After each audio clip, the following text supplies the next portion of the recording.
Sveiki visi, su jumis sveikinuosi aš Raudonasis Lapinas ir šiandien aš pristatau pluginą, kurio net nerodysiu kaip įsirašyti, nes jį tiesiog yra per paprasta įsirašyti, tam jums reikia tiesiog tais jį atsisiųsti ir įsikelti į savo 1.21.10 arba senesnę Minecraft'o versiją į plugins skiltį. Jeigu naudojatės Redfox Cloud serveriais, tai yra be galo paprasta. O kodėl aš čia taip daug šneku ir taip giriu šitą pluginą? Todėl, kad šitas pluginas, kuris vadinasi Open Creative Plus, ir aš to nepaminėjau vis dar, turi galimybę jūsų Minecraft'o pasaulyje sukurti dar papildomai pasaulių. Ta prasme, jūs galite turėti savo tiesiog kažkokius savo pasaulius, žodžiu. Tai aš nežinau, ar jūs girdit, turbūt ne, bet štai čia net groja muzika labai tokia visai faina. Gerai, tai keliaukime prie visos esmės. Ir kaip matote, čia turim knygą, turim kompasą ir turim Viderio žvaigždę, turbūt, jeigu taip galima jį pavadinti. Tai knygoje čia yra surašyta, kas naujo atsirado ir panašiai. Tai mums čia šitas kol kas mažiausiai aktualu. Toliau mes turim kompasą ir, aš kadangi čia esu vienas ir nieko neprikurta, jis taip pat mums mažai aktualus. Bet kas aktualu, tai yra būtent šita žvaigždė ir štai čia mes matome savo pasaulius. Aš pasaulių dar neturiu, bet paspaudus štai šitą pragaro akį galime susikurti pasaulius. Ir paspaudus atsiranda štai tokie, primityvus, sakykim, kol kas nustatymai. Tai čia yra, pasaulio tipas, tai galima jį padaryti visiškai plokščią, arba visiškai tuščią, arba, kaip matot, vandenyną. Aš tiesiog pasirinksiu, pabandom šitą. Toliau keis nieko negaliu, bet jeigu kažko tai, sakykime, jeigu darau plokščią, tada galiu pasirinkti ar pragaro, ar pabaigos, ar normalų ir dar galiu pasirinkti ar generuoti struktūras ar ne. Gerai, o jeigu aš tiesiog taip padarysiu, gal, tebūnie būna pragaras ir padarykim, kad generuotų struktūras. Ok, spaudžiam ir sveiki atvykę. Tai netgi gavau ir, tą pasiekimą, kad patekau į pragarą. Tai, kaip matote, čia kol kas yra mano pragaras. Auga grybukai, neįsivaizduoju, ar kas nors kitaip auga. Gal ir negerai padariau, bet kaip matot, mes netgi skirtingus biomus turim. Ir pasaulis jis nėra labai didelis. Bet jeigu mes paspausim F3, mes matom, kad viena pusė kažkur yra 127 blokai, kas reiškia, kad nuo vienos pusės iki kitos pusės turėtų būti kažkur tais 250 blokų, jeigu aš gerai sakau. Tai dabar vėlgi mes turim kompasą čia ir gal aš grįšiu į tą mėlyną vietą, kad jūs geriau matytumėt, ką aš darau. Aš tikiuosi, kad jūs matysit.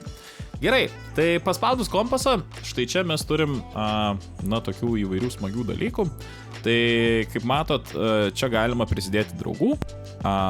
Čia yra papildomi pasaulio kažkokie tais nustatymai. Čia mes turime statymo režimą. Tai paspaudus, dabar pasaulis veikia statymo režimu, tai galima tiesiog pradėti statyti. Vėliau galima padaryti game mode, tai game mode jau tada, kai prisijungi, gali tik žaisti, statyti neleidžia. Toliau galima šiek tiek aprašyti savo pasaulį, tai paspaudė ir tiesiog, sakykim, kažką tai jūs galite parašyti. Mano pasaulis pragaro tvirtovė, taip baisiai parašysiu. Gerai, tai pakeitėm dabar savo aprašymą, galim susikurti pasaulio vardą kitokį, tai sakykim, vardas bus pragaro slėpynės. Tai pakeitėm vardą, tai dabar turim savo vardą pakeistą, turim pakeistą aprašymą, dar galim pasirinkti kategoriją, tai kaip mato čia irgi, kad kiti žaidėjai tiesiog matytų, tai yra nuotykių kategorija, kur sakykim pavyzdžiai yra parkūras, droperis arba surasti mygtuką, tada turim strategijos, kažkokie tai zombių išgyvenimai ir panašiai, arkadiniai žaidimai kažkokie tais, tada turim eksperimentai kažkokie, simuliatoriai, o dar matau, kad tekstūrų paketas veikia. ir, sakykime, vat, istorijos kažkokie žaidimai. Nu tai gal aš padarysiu, sakykime, kad mano pasaulis bus kažkoks istorinis. Taip visiškai hipotetiškai, sakykime. Gerai, ir ką mes čia dar turim, tai dar turim pasaulio ID. Nu gerai, žodžiu. Važiuojam toliau. Dar turim savininko režimą, kūrėjų režimą. Tai čia yra visiškas dalykas, kurį reikia absoliučiai mokintis iš naujo, mokintis pačiam. Ir aš tuoj prie jo grįšiu, bet čia, žinokit, netgi galima ir susikoduoti dalykų. Tai greitai grįžtam atgal iš developer režimo. Kaip čia man grįžti atgal? Jo, gerai, radau kaip pakeisti, ta prasme, kaip sugrįžti savo pasaulį, tai užteko tiesiog paspausti build mode. Gerai, tai dar turim auto išsaugojimą, tai kaip matot, vat, dabar išsaugo pasaulis mano visokius pakeitimus, jeigu aš paspausiu, vat, tada nebeišsaugo pasaulis jokių pakeitimų, tai irgi turėkite omeny, kad jeigu norit paeksperimentuoti, galit pabandyti kelis dalykėlius, nežinau.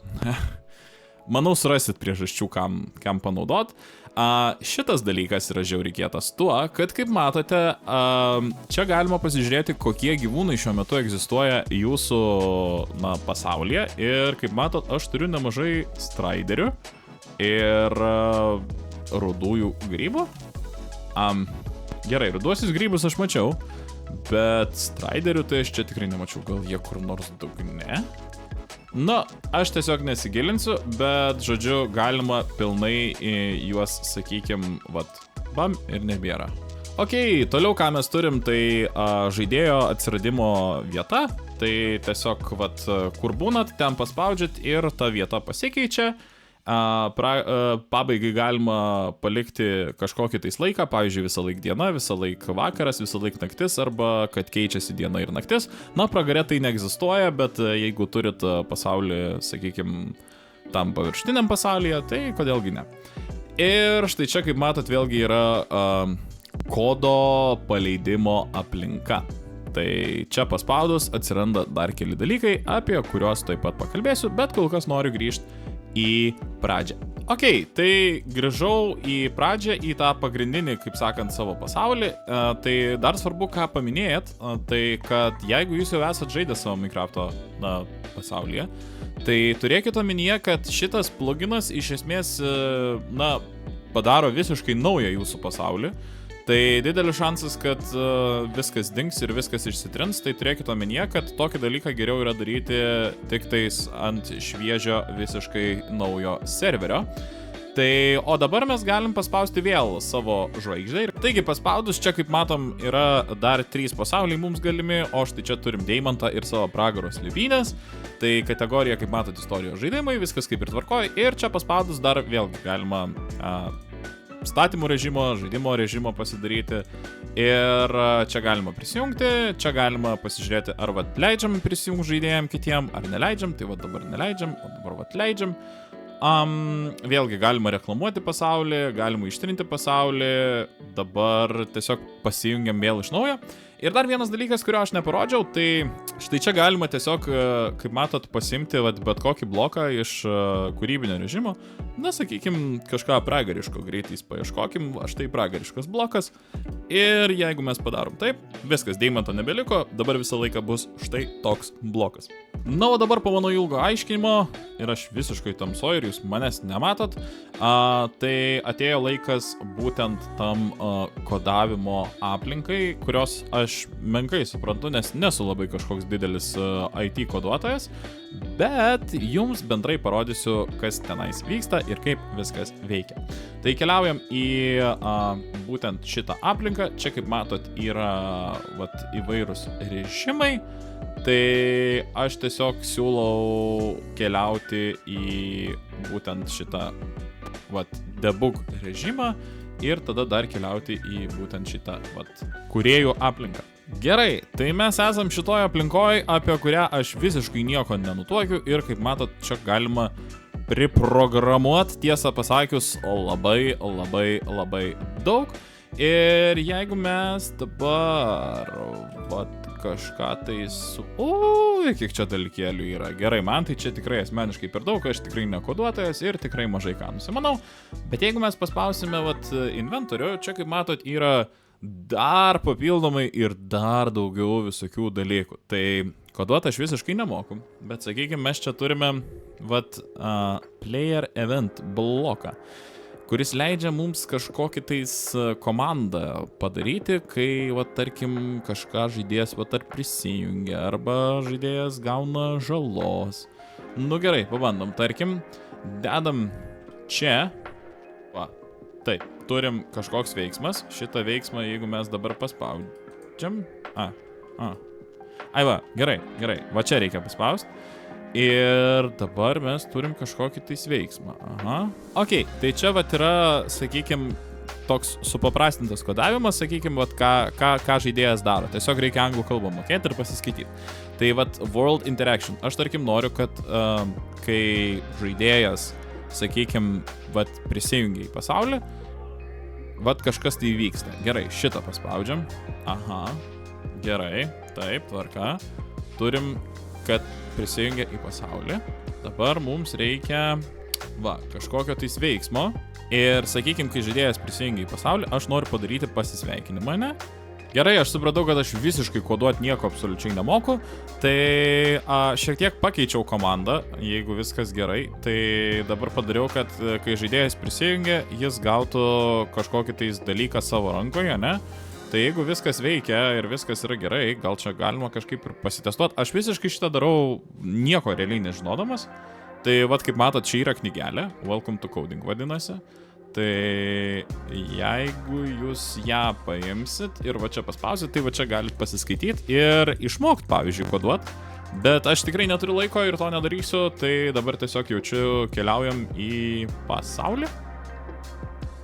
Ir keliaudami į pasaulį pabandykim prisijungti kaip žaidėjas. Šitas mažas blusis iš ateities. Manau, kad čia problema didžiausia mano buvo, kad aš vis dar buvau pasaulio statymo režime, o ne žaidimo režime, todėl man komandos ir neveikia. Jeigu norit mane suraustant, mielai tą galit padaryti komentaruose. Gerai, žodžiu, kaip suprantat, aš koduoti visiškai nemoku, bet mano esmė buvo parodyti, ką jūs galite padaryti, o padaryti galite išties labai daug. Tai su jumis buvo aš, Raudonasis Lapinas. Atsiprašau, kad gal neparodžiau visko taip taisyklingai ir fainiai, kaip turėčiau parodyti, bet aš nemoku koduoti, atsiprašau labai. Tai jeigu norit pabandyti šitą pluginą įsirašyti savo serverį, tai tą galit padaryti labai nesunkiai, būtinai pabandykit, būtinai ištestuokit, gal kažką gero net ir sukoduosit. Tai jeigu patiko ši pamoka, būtinai paspauskit mygtuką patinka, prenumeruok Red Fox kanalą, aš sakau iki kitų pamokų ir kitų susitikimų. Ate!